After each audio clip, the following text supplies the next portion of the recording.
Harry smoking, Charles's godson's crack addiction and the tragedy of Tara Palmer-Tomkinson, as William intervenes in Drug Row, how the curse of addiction has seeped into the royal family.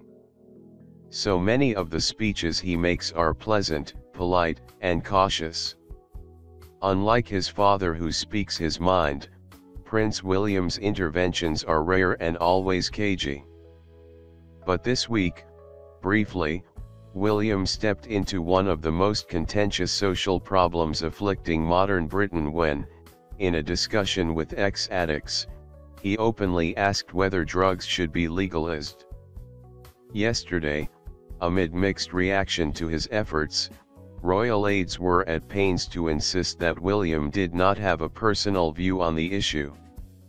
What is clear is that the prince's interest does not just stem from a long-term support for charities helping addicts, rather it is informed by the uncomfortable experience of close friends and family.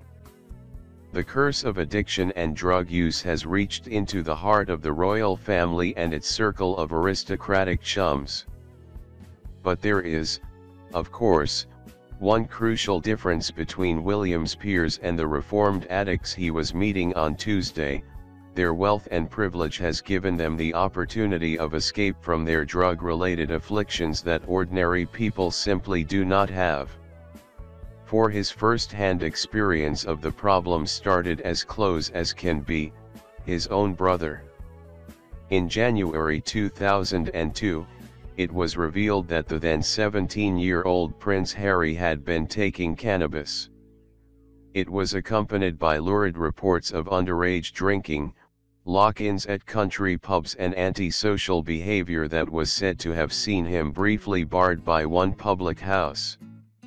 Charles's relationship with Harry, and with William, it must be said, was never affected by what was going on. The Prince of Wales always took the view that children must have independence and be allowed to express themselves in their own way. Did this in itself contribute to Harry's slide into drug use? The fact is that Charles did not shy away from confronting it and arranged for Harry to visit a rehabilitation clinic for addicts in South London, which he had himself opened even though it was William who came up with the idea. William had been prompted by the Duke of Westminster, whose wife, Natalia, is his godmother, and a man with whom he used to talk over his own problems from time to time.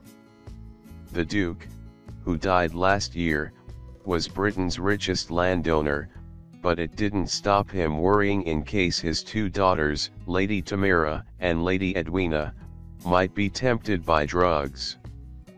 He took them to a drugs rehabilitation center in Liverpool. His intention was to shock his daughters out of any temptation to meddle with drugs themselves. Harry, too, found himself face to face with heroin addicts and cocaine abusers who had pushed their tormented lives to the brink. She spent 35 days there. Emma was also addicted to Valium, and is said to have attended Alcoholics Anonymous meetings in Chelsea. Her father, Richard Parker Bowles, also fought alcoholism. "Drugs can affect everybody," he said. "It doesn't matter whether you are from Buckingham Palace or a council estate."